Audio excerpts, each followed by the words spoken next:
Assalamualaikum warahmatullahi wabarakatuh.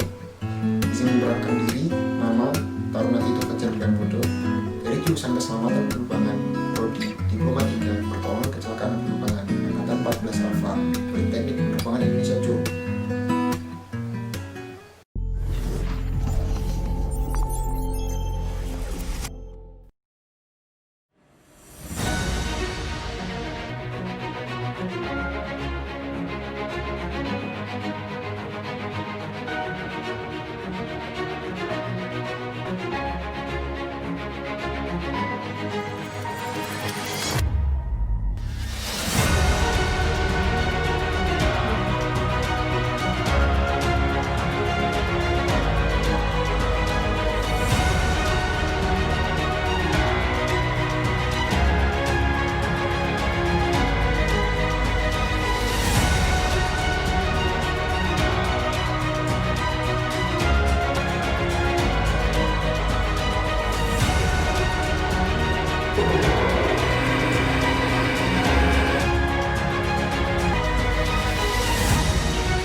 Ya, pada kesempatan kali ini saya ingin membagi sedikit pengetahuan atau sedikit materi yang berkaitan dengan materi rescue atau materi pertolongan, yaitu penanggulangan keadaan darurat bandara atau yang biasa disebut dengan PKD bandara.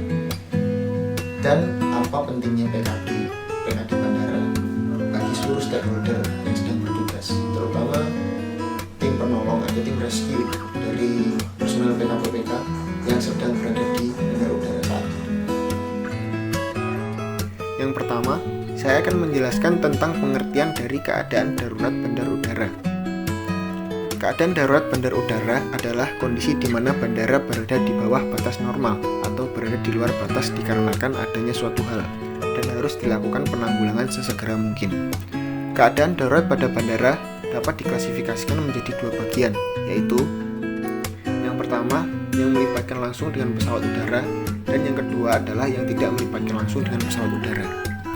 Yang melibatkan langsung dengan pesawat udara dapat dibagi menjadi beberapa bagian lagi. Yang pertama adalah kecelakaan atau kebakaran pesawat udara di dalam kawasan bandar udara.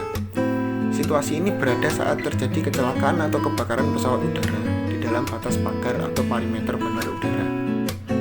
Yang kedua adalah kecelakaan atau kebakaran pesawat udara di luar kawasan bandar udara. Apabila tanpa diketahui sebelumnya telah terjadi kecelakaan atau kebakaran pesawat udara di luar batas pagar bandar udara sampai radius 8 km dari pusat bandar udara. Dan yang ketiga adalah kecelakaan pesawat udara di perairan. Apabila diketahui bahwa suatu pesawat udara mengalami kecelakaan di luar kawasan bandar udara yang jatuh di laut, di danau, di sungai, atau di rawa. Selanjutnya, keadaan darurat yang tidak melibatkan langsung dengan pesawat udara. Yang pertama adalah tindakan melawan hukum. Apabila diketahui atau diduga telah terjadi suatu ancaman dalam bentuk sabotase atau tindakan melawan hukum, dapat berupa pembajakan, ancaman bom, atau bentuk tindakan kejahatan lainnya terhadap pesawat udara dan gedung fasilitas bandar udara. Yang kedua, kebakaran gedung fasilitas bandar udara.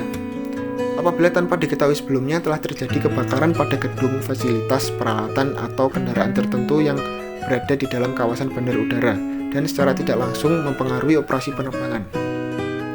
Selanjutnya, siaga cuaca.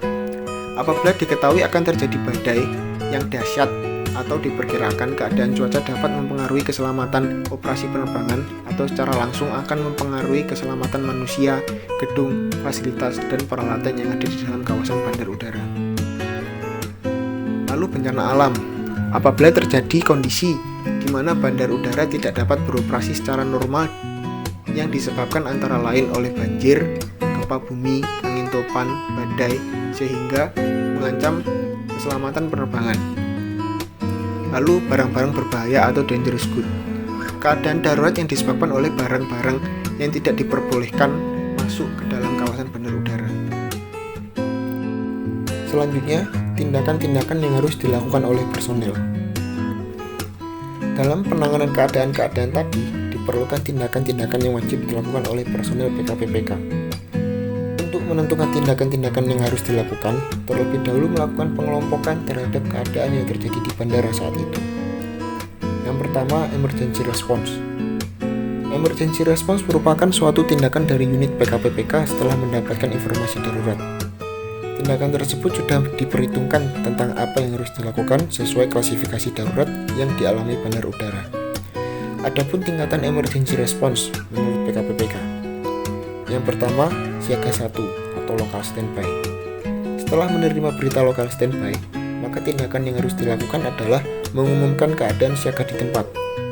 Selanjutnya, personel PKPPK segera menghidupkan mesin kendaraan dan menyiapkan peralatan yang sudah menjadi tanggung jawabnya. Lalu, pemimpin PKPPK memonitor perkembangan untuk menentukan langkah lebih lanjut. Dan yang terakhir, berkoordinasi dengan unit fungsional lainnya. Kedua, siaga 2 atau full emergency. Setelah menerima berita full emergency, maka tindakan yang dilakukan adalah: yang pertama, personel PKPPK langsung mengoperasikan kendaraan yang menjadi tanggung jawabnya dan berpakaian operasional lengkap. Yang kedua, sesegera mungkin menuju lokasi standby yang telah ditentukan, yaitu lokasi yang berada dekat dengan runway, namun tidak mengganggu pergerakan pesawat udara lainnya yang tidak mengalami darurat, dan berkoordinasi dengan petugas control tower atau ADC. Yang ketiga, menghubungi Dinas Pemadam Kebakaran Pemda untuk mempersiapkan bantuan bila diperlukan. Yang ketiga, siaga 3 atau aircraft accident. Yang harus dilakukan oleh seluruh personel PKPPK yang sedang bertugas adalah sesegera mungkin menuju lokasi kecelakaan yang ada di bandara dan langsung melakukan operasi pemadaman sesuai prosedur yang telah ditentukan. Adapun tindakan-tindakan yang harus dilakukan dalam menghadapi keadaan darurat lainnya. Dalam melaksanakan penanggulangan keadaan darurat yang tidak melibatkan langsung dengan pesawat udara, seperti tindakan melawan hukum dan baru bersifat ancaman, maka diberlakukan sama dengan halnya siaga 2. Kendaraan PKPPK standby atau siaga dengan jarak 100 meter dari lokasi kejadian. Kalau berlanjut dengan kondisi kejadian, maka diberlakukan sama halnya dengan siaga 3. Yang terakhir adalah fungsi dari PKD. Fungsi dari PKD yang pertama diharapkan untuk para personel PKPPK dapat menyesuaikan diri dengan keadaan dan kondisi alam yang ada di Indonesia. Lalu, seluruh seluruh personel yang ada di bandara dapat selalu siap dan tanggap dalam menghadapi setiap keadaan darurat yang bisa terjadi kapan saja di bandara.